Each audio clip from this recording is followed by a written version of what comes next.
మనుషులతో కలిసే ప్రతి జన్మ ధన్యమే.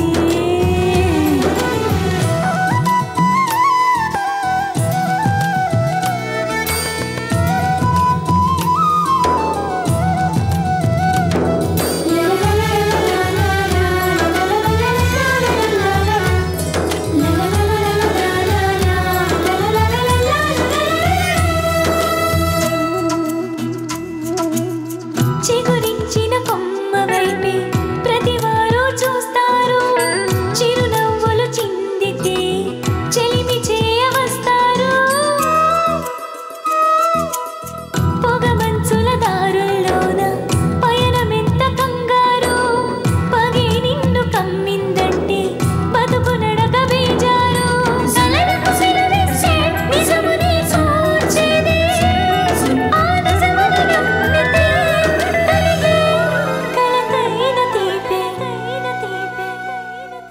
మనసు మమతలతో మెరిసే మనుషులతో కలిసే ప్రతి జన్మ ధన్యమే.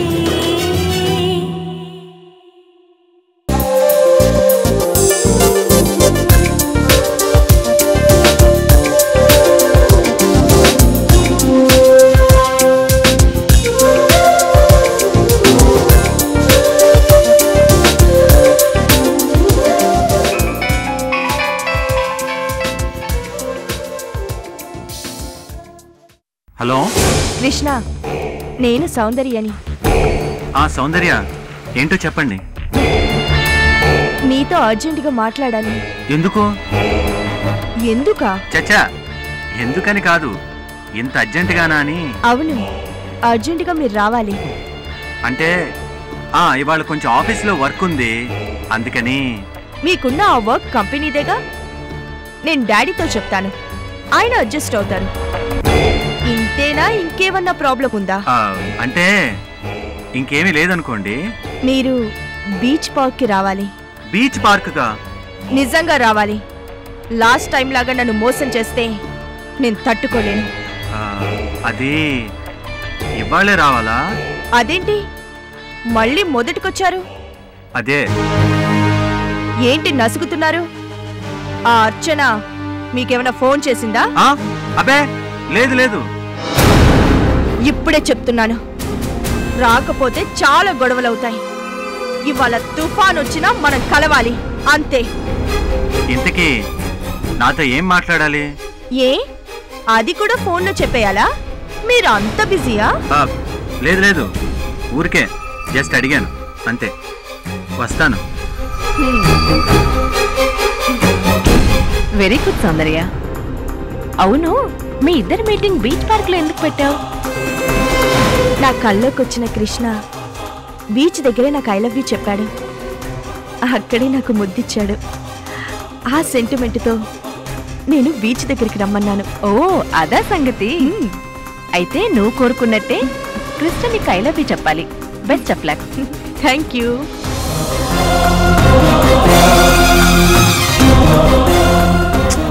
అనవసరంగా ఇప్పుడు ఫోన్ ఎత్తాను.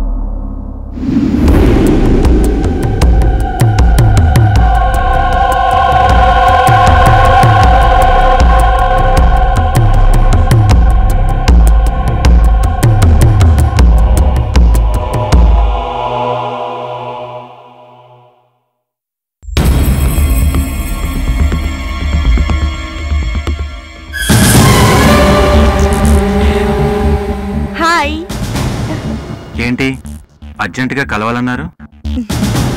ఎందుకు పిలిచానో చెప్పేస్తే వినేసి అంత అర్జెంటుగా వెళ్ళిపోతారా? రండి కూర్చోండి. నాకు అర్జెంటుగా వర్క్ ఉంది, త్వరగా చెప్పేస్తే. ఏ, ఇది మాత్రం ముఖ్యమైన పని కాదా? మీరు ఇంకా చెప్పనే లేదు. ఎంత ముఖ్యమైనదో నాకెలా తెలుస్తుంది? ఎందుకు తెలీదు? మన ఆకలి మనకి తెలీదా? మన దాహం మనకి తెలీదా? అవంటే మన శరీరానికి సంబంధించినవి.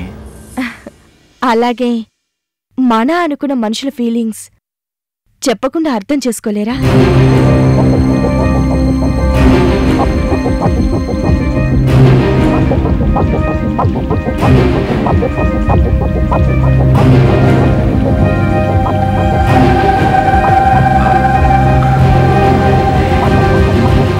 ఏంటి సిగ్గా?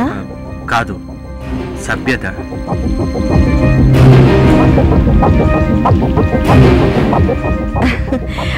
ఒకసారి అలా చూడండి.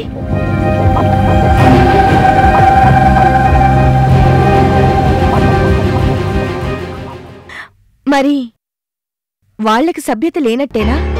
మనుషుల మధ్య ఉన్న రిలేషన్స్ బట్టి ప్రవర్తనలుంటాయి. మన మధ్య ఆ రిలేషన్ లేదంటారా? ఉందని మీరెలా అనుకుంటారు? సరే, ఆడపిల్లనైనా నేనే తెగించి చెప్తున్నాను, నేను మిమ్మల్ని ప్రేమిస్తున్నాను. నేనెప్పుడు మీ దగ్గర అలా ప్రవర్తించలేదే. కానీ నేను మాత్రం మిమ్మల్ని మనస్ఫూర్తిగా ప్రేమిస్తున్నాను. నేను మీలో ఓ ప్రేమికుని చూసుకున్నాను. క్షమించండి, నేను మీలో ఒక స్నేహితురాల్ని మాత్రమే చూసుకున్నాను. నా మనసు ఏంటో మీకు చెప్పానని నన్ను చులకన చేస్తున్నారా? లేదు సౌందర్య, మీరంటే నాకు గౌరవం, అభిమానం అన్నీ ఉన్నాయి.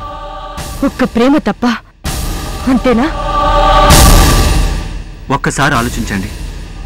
మీ నాన్నగారు, మా నాన్నగారు బెస్ట్ ఫ్రెండ్స్. ఇప్పటికీ కూడా బిజినెస్లో ఏమైనా ప్రాబ్లమ్స్ వస్తే ఒకరినొకరు అడిగి తెలుసుకొని సాల్వ్ చేసుకుంటున్నారు. అలాంటి కుటుంబం నుంచి వచ్చిన మన ఇద్దరం స్నేహితులుగానే ఉండాలనుకుంటున్నాను.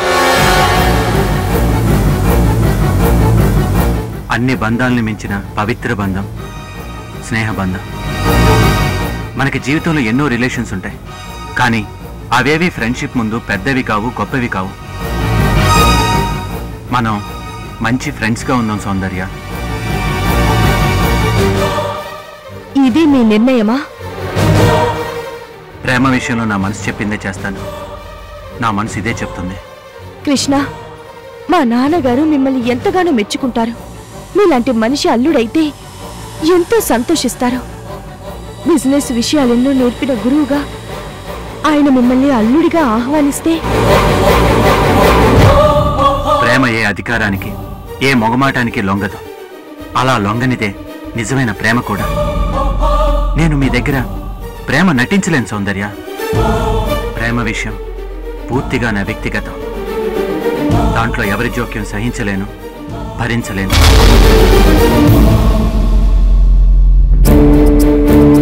మనం ఎప్పటికీ ఫ్రెండ్స్గానే ఉందాం.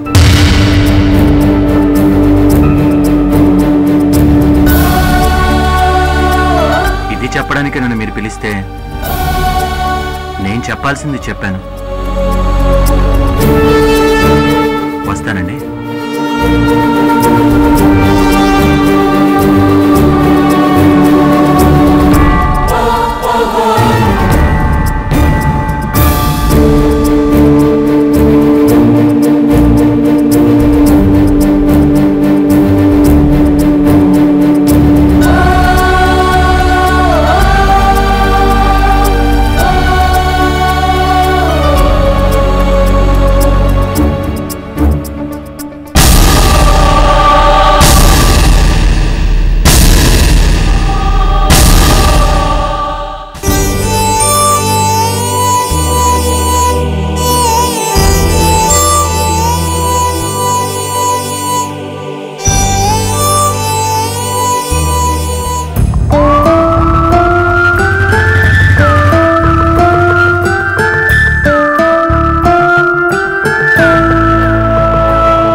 అమ్మ లేదు, బయటికి వెళ్ళింది.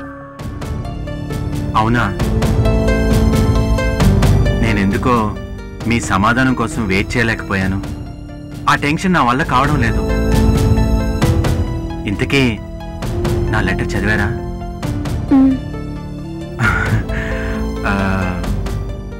ఏంటి మీ సమాధానం?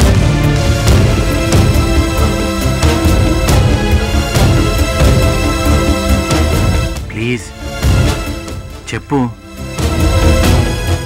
బయటికి ఎలా చెప్పాలో నాకు తెలియడం లేదు. నువ్వేం చెప్తావనని నాకు భయంగా ఉంది. ఎందుకో ప్రేమ అంటేనే నాకు భయంగా ఉంది. భయం అంటే? బాగున్నారా ఆంటీ?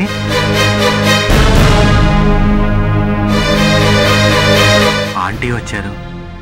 ఇప్పుడు మన టాపిక్ని ఫ్రాంక్గా మాట్లాడుకోలేం. నీకోసం సాయంత్రం బీచ్లో వెయిట్ చేస్తుంటాను. నువ్వు కూడా.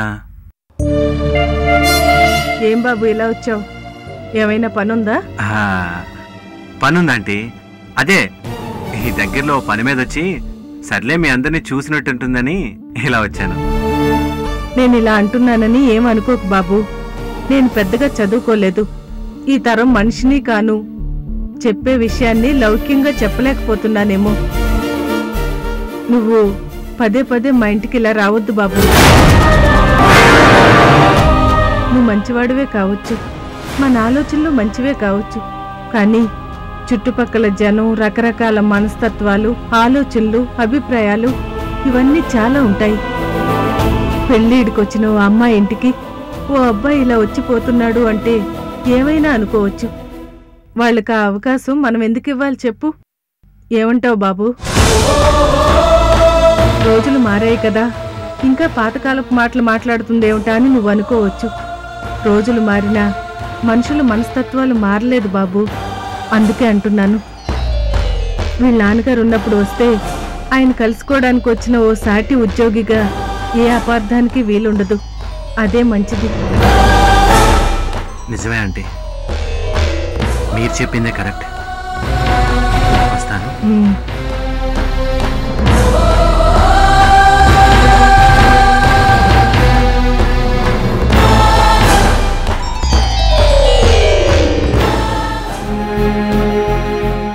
అర్చన, చదువుకున్న దానివి, అర్థం చేసుకుంటావనే అనుకుంటున్నాను. మన దృష్టిలో తప్పు కానిది ఇతరుల దృష్టిలో కావచ్చు.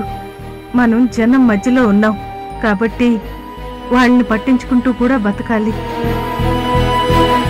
ముఖ్యంగా మీ నాన్నగారిని అర్థం చేసుకుంటూ కూడా మనం బతకాలి. ఆయన ఆవేశం, ఉద్దేశాలు తెలిసిన మనిషి కాబట్టి ఆయన్ని బాధ పెట్టకుండా నడుచుకో. ఎదిగిన కూతురికి ఏ తల్లి ఇంతకన్నా చెప్పదు.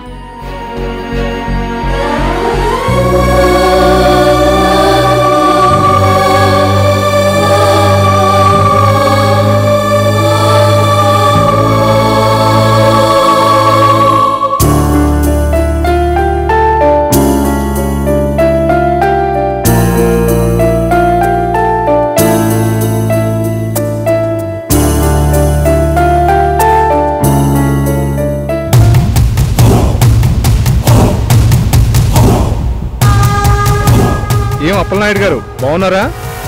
నాకేటి రోగం కాదు, నాకేటి రోగమా? శుభ్రంగా తిరుగుతున్న మనిషినట్టుకొని బాగున్నావా అని అడుగుతున్నావు. బుద్ధి లేదా నీకు? కనపడగాని ఏదోటి అడిగేయాలంతే. బాబు అప్పలనాయుడు గారు, ఏదో బుద్ధి గడ్డిదని అడిగాను, క్షమించండి. ఈ జన్మలో మళ్ళీ మిమ్మల్ని అడిగితే చెప్పుచ్చు కొట్టండి. ఏడ్చే మాత్రే లాంచీలు 2 కొన్నావట. పొజిషన్ ఎలాగుంది? పర్లేదు సార్, చాలా బాగుంది మీ దయ వల్ల. మధ్యలో నాదే ఏటే బాబు? Good morning sir. Good morning. Good morning gentlemen. Good morning sir. Dear members, chamber నియమ నిబంధనల ప్రకారం ప్రస్తుత కార్యనిర్వాహక వర్గం పదవీ బాధ్యతలు ఈ నెలలో రద్దవుతాయి. కాబట్టి కొత్త కార్యనిర్వాహక వర్గం ఎన్నుకునే నిమిత్తం ఎలక్షన్స్ నిర్వహించాలని ఛాంబర్ నిర్ణయించింది. అయితే గత 3 ఏళ్లుగా హర్షవర్ధన్ గారే ఏకగ్రీవంగా ఎన్నుకోబడుతున్న కారణంగా ఎన్నిక అవసరం లేని అదే రీతిలో ఈ సంవత్సరం కూడా హర్ష గారే ప్రెసిడెంట్ గా నిలబడాలని మెజార్టీ సభ్యుల అభిప్రాయం. అయితే ఈ అభిప్రాయాన్ని వ్యతిరేకించే ఏ మెంబర్ అయినా ఉంటే లేచి వారి అభిప్రాయాన్ని ఛాంబర్ ముందు ఉంచాల్సిందిగా కోరుకుంటున్నాను.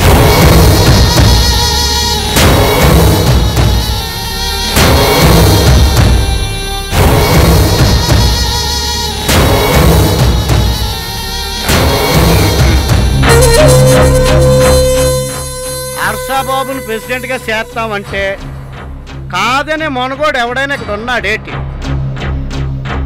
అలా ఉన్నాడు అనుకునే ఆలోచనే తప్పు.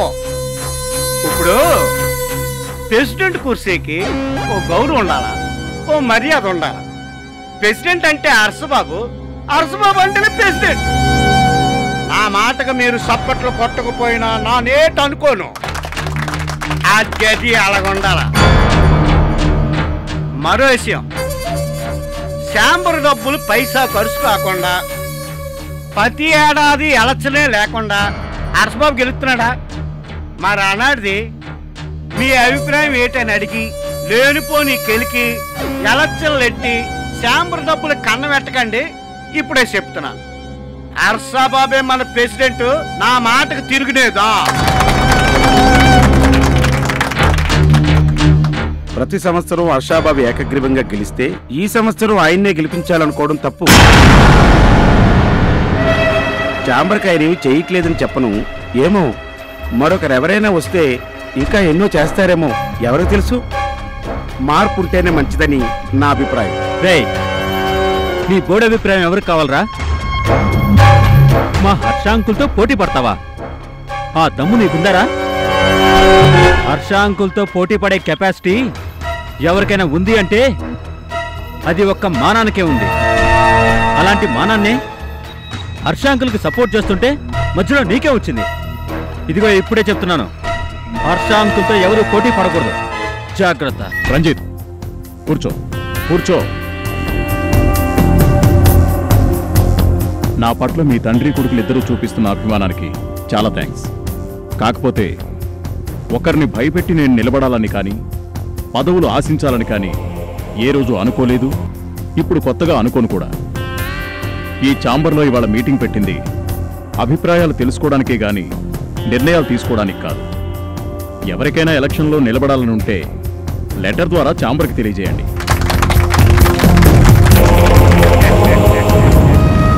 ఈ జనాలు చూసారా హర్షబాబు?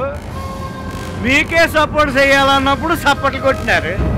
నాకే కాదు, ఎవరికి సపోర్ట్ చేసినా పర్లేదన్నప్పుడు సప్పట్లు కొట్టినారు.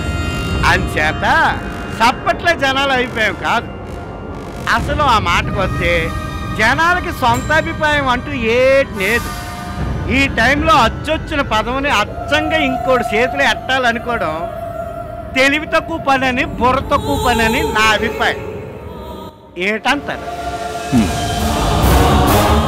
జాగ్రత్తగా పెట్టు. Okay sir. Okay, thank you gentleman. See you later.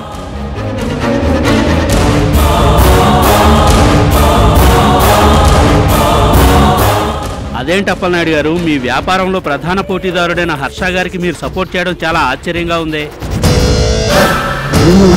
ఆశ్చర్యంగా ఉంటే ఆశ్చర్యపో, అంతేగాని నా సపోర్ట్లో ఉన్న అసలు విషయాన్ని తవ్వాలని చూడకు. అలా చేస్తే ఆ తవ్విన గోతులో నువ్వు కప్పుడిపోయి ప్రమాదం ఉంది. జాగ్రత్త. ఒరే బావా, అప్పలనట్టు నీకెందుకు గోలా? ఆయన ఏ లాభం లేకుండా ఆవలింత కూడా తీయడు. ఆయనతో మనకెందుకు? పద వెళ్ళిపోదాం. నాన్న, మరీ నీ మెంటాలిటీని ఇంత ఖచ్చితంగా చెప్పాడు?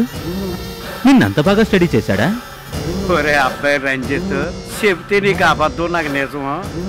గొప్ప గొప్ప వాళ్ళని అలాగే అంచనా వేస్తారా, స్టడీ చేస్తారు. నువ్వు కూడా బాగా స్టడీ చేయి, బాగుపడతావు, పైకి వస్తావు.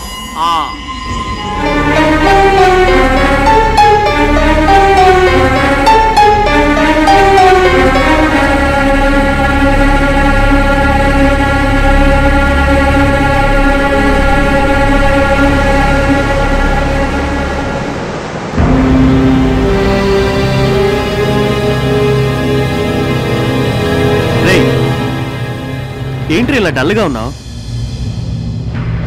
అర్చన వస్తుందంటావరా? ఎందుకు రాదురా? తప్పకుండా వస్తుంది.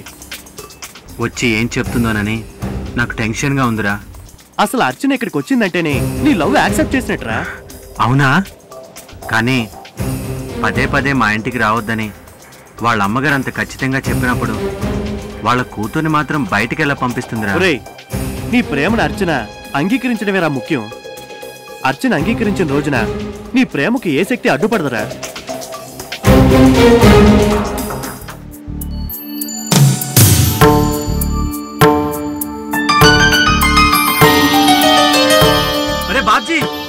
అర్చన వస్తుందిరా. రేయ్ నేను చెప్పానా నీ లవ్ సక్సెస్ అవుతుందని? వెళ్ళరా, వెళ్ళి మాట్లాడు. బెస్ట్ ఆఫ్ లక్, వెళ్ళు. అర్చన, నువ్వు వస్తావో రావని ఎంత టెన్షన్ పడ్డానో తెలుసా? థ్యాంక్ గాడ్ నువ్వు వచ్చావు, నేను రిలాక్స్ అయిపోయాను. రా అర్చన, అలా వెళ్తూ మాట్లాడుకుందాం.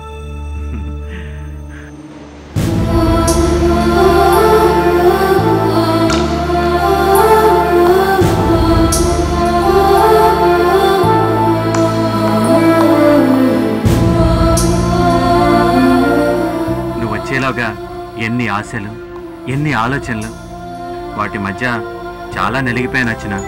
ప్రతి మనిషికి తన జీవిత భాగస్వామి విషయంలో కొన్ని ఆలోచనలుంటాయి. అలాగే నాకు కొన్ని ఆలోచనలుండేవి. ఎప్పుడైతే నువ్వు నాకు మొదటిసారి కనిపించావో నా ఆశకే ఒక రూపం ఉంటే అది నువ్వే అనిపించింది. నా భవిష్యత్తు మొత్తం నువ్వే నిండిపోవాలన్న ఆశ ఓవైపు, అవి తీరుతుందో లేదో అన్న భయంతో కూడిన ఆందోళన మరోవైపు. ఇలా ఆశా నిరాశల మధ్య నలిగిపోతున్న నన్ను నువ్వు ఇక్కడికి వచ్చి ఆశ వైపుకు లాగావు. మీరు అనే పిలుపు నుంచి నువ్వు అనే పిలుపుకి ఎప్పుడొస్తానా, ఆ చనువుతో మానసికంగా నువ్వు నా మనిషివే అనే ఓ అనుభూతికి ఎప్పుడొస్తానా అని ఎదురు చూసే నాకు నువ్వు వచ్చి నేను నీ మనిషిని అనే ఫీల్ని తీసుకొచ్చా. నా కలలన్నీ నిజం అవుతాయని చెప్పకనే చెప్పావచ్చునా? లేదు, కలలుగానే మిగిలిపోతాయని చెప్పడానికి వచ్చాను.